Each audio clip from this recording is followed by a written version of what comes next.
Have you been considering going out and playing with a film camera? Ditching the digital just for a little bit and just seeing what it's like to actually use a film camera? Well, you may remember a little while back I did a video on this particular camera, which is fully film. It's 60 plus years old. It's called a Seagull camera, and I have finally got the prints back, and I would love to share with you my tips, my tricks, as well as some creative ideas for you to go and explore and have fun with your photography again. So let's get to it. I should start off by saying that the roll of film that I did get, it was 120, and it has 12 prints per roll on it. And I bought 3 rolls to use on this camera. And the good thing is when you put the prints in, they also give you back the negatives, which is great because you can reuse them again for other projects. Okay, let's have a look at these photographs. I tested the photos both indoors and outdoors, and you'll start to see the differences in the light that happens when it's indoors on a very clear day, clear sunny day, and light was actually coming in. And this is just a shot through our bathroom window. And also notice in the color toning within the photos, that these 2 photos, like because they were put into a lab, I didn't actually develop them myself, so I had no control over them in the developing process. But notice how the 2 different color tones are. It's an interesting thing to think about. These were all the same film, Ilford, and they were all to be black and white. This one is obviously much more brighter than the first one because I was actually standing at our back door taking a photo of our dog who was laying there, and you can see that the highlights in both her face and in the brighter areas of the photo really stand out and pop. The thing with this is that when it comes to the exposure triangle, like between exposure and shutter speed, I actually used a light meter to measure the light.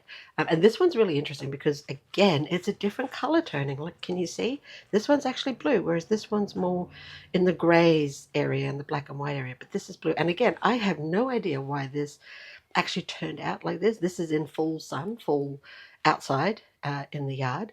And as I was playing with this, it was simply just to test this camera to see how this film would actually develop, and to see if it actually still worked, if I could actually still use it, which, as you can see, obviously I can.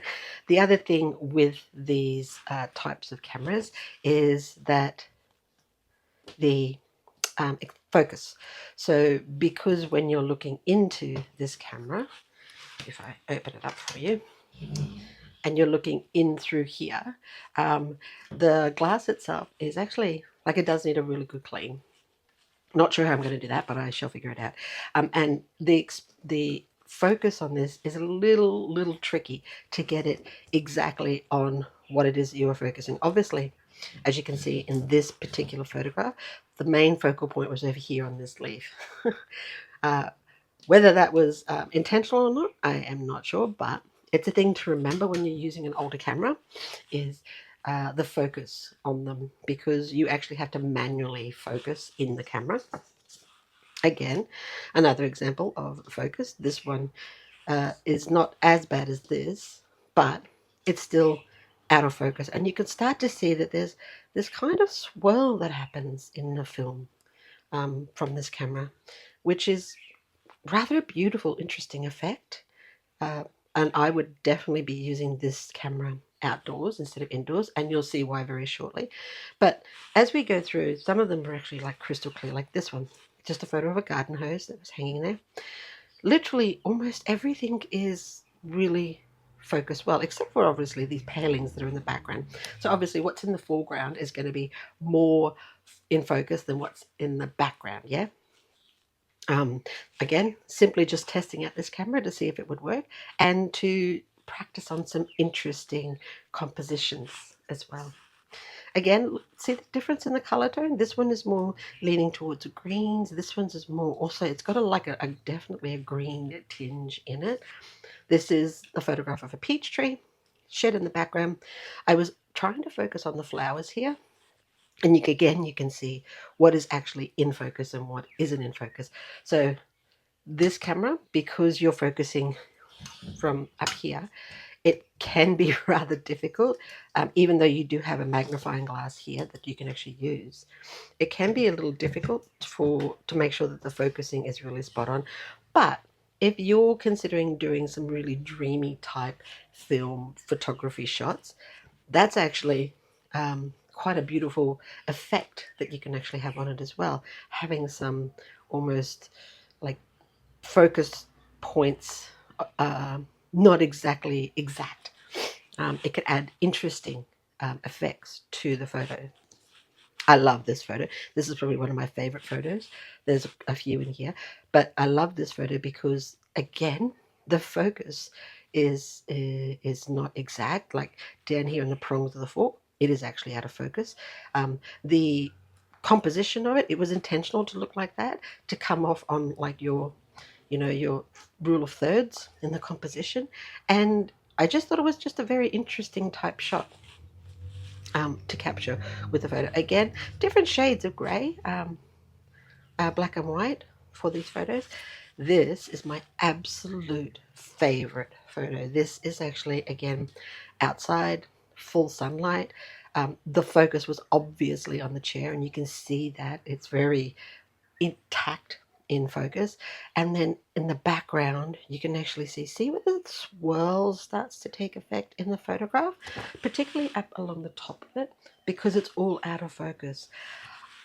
I really, really love this type of effect in a photograph, and I can see this being interestingly used, particularly outdoors. And I would wonder what it would actually be like to use this camera to photograph people, and if what that effect would actually look like. So I think in the next one I'm going to be actually using it.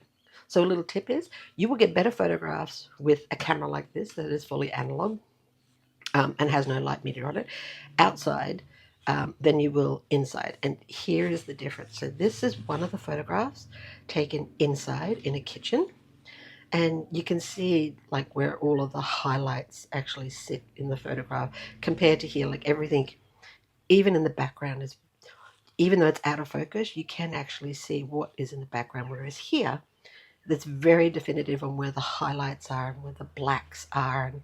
And although this is a different shot to this one, I really still do love this photograph as well. I think it adds a bit of mystery. I like the particular angles that the cupboard was going on, which is why I photographed it that way. And I love that. So these are actually silver handles. They actually came out black, which is quite interesting as well in the photograph. But and the framing within the fridge that's in the background, I just thought it was just like an interesting jagged segue into the photograph. So it goes from one corner then leads up to another. So compositionally, I really, really was drawn to this photo. And then aesthetically, I was really drawn to this photo because of what it was like and what it symbolizes. And that, like I said, that beautiful swirl that's in the background. This is another photograph that was actually taken at night as well in the kitchen. Again, you can see where the blacks are really prominent, and then it goes up into the highlights, which is some light, a little bit of light that's streaming through this particular window. It was on a bench top of some items that were on a bench top, and again, I just wanted to see again what the actual light would do with this camera. If you were going to use analog cameras, I do highly, highly recommend using a light meter. You don't need to buy one. Some of the ones that are on mobile phones actually work really, really well as light meters. And I think I had to use this at one point because my light meter actually didn't have a battery in it. So again, because it was, I had no control over the development, so I had no control over the tonage and the highlights and the blacks, and that this one, like this one, just literally came out blue, and I have no idea why. But I still find it a very interesting photo. And again, I think it's because of the composition in it. So another thing to consider is when you're using analog phones, really stop and slow down to think about your compositions within your photographs to make them an interesting photograph. And this one in particular, like this, I had to, because the viewfinder is up here in this camera, I actually had to shoot it like that. So I was looking down like that to get this shot, which is also, again, it's tricky. But again, creatively, I really do like it. I do like that my feet are actually up in the top corner, and then I've got my dog's feet down in the bottom corner. Again, highlights, a lot of highlights. They're very, very bright, but I actually don't mind that. I think that's a creative choice that you will make when you're using film cameras in regards to what you would like bright and what you would like. And again, it's a green, it's got a green tinge to it. It is a Dryzer that's sitting on a mannequin. It's just a straight up and down photo. I think it was one of the first ones that I actually took using this camera. It is indoors compared to this one, which is obviously outdoors, and you can see the color toning difference and the difference in the lighting. And this one is also indoors. I really do like this one. I think it's interesting because, again, of the composition where the Y forms, and then you've got this bright light that just seems to be like billowing onto this glass here, which is actually the shower. So using film cameras is a lot of fun. Creatively, you can like really explore ideas and concepts and creativity. It will very much hone in or help you to hone in if you're struggling with composition to use a film camera to practice. Again, because like film can be a little expensive in the process, I would be very like one roll of this is 12 photographs. I'd be very, very particular now that I know that it actually works, and two, when it comes to lighting and highlights and at night compared to day, I would be much more particular in the choice of subject that I would be using. Would love to practice and see how this would look on people as opposed to, innate objects that are in the backyard. But if you're just starting out, it's the perfect place to start.